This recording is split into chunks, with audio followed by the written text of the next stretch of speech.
പരിശുദ്ധാത്മാവേ സഹായകം നയിക്കു നീ വെളിച്ചമായി പകലന്തിയോളവും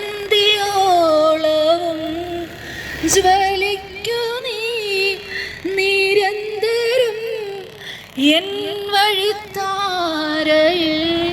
ഓരോ ദിവസവും ദൈവത്തിൻ്റെ പരിശുദ്ധാത്മാവ് നമ്മെ നയിക്കാൻ വേണ്ടി നമ്മുടെ ഹൃദയങ്ങൾ ദൈവത്തിനായിട്ട് തുറന്നു കൊടുക്കണം. പ്രിയപ്പെട്ടവരെ, ദൈവത്തിൻ്റെ പരിശുദ്ധാത്മാവ് നമ്മുടെ ഹൃദയങ്ങളെ ഭരിക്കുമ്പോൾ നാം തിന്മയ്ക്ക് കൂട്ടുനിൽക്കില്ല.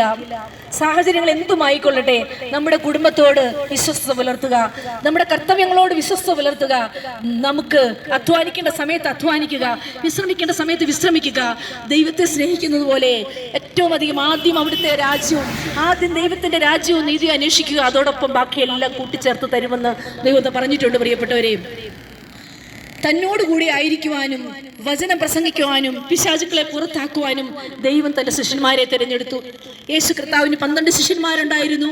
ആ 12 ശിഷ്യന്മാർ ഈ ലോകത്തിൻ്റെ നാനാഭാഗങ്ങളിലേക്കും അയക്കപ്പെട്ടു.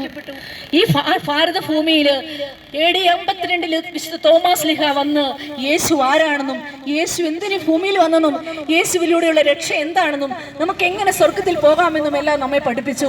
സത്യത്തിൻ്റെ വഴികളിലൂടെ നമ്മെ നയിച്ചു. എൻ്റെ പ്രിയപ്പെട്ടവരെ, ഒരേ ഒരു സത്യമേ ഉള്ളൂ, യേശു മാത്രം. അവിടുത്തെ തിരുവചനം വായിക്കുമ്പോൾ അവിടുന്ന് എന്താണെന്ന് നമുക്ക് മനസ്സിലാവും. പ്രിയപ്പെട്ടവരെ, അവിടുത്തെ അനുഗമിക്കുക.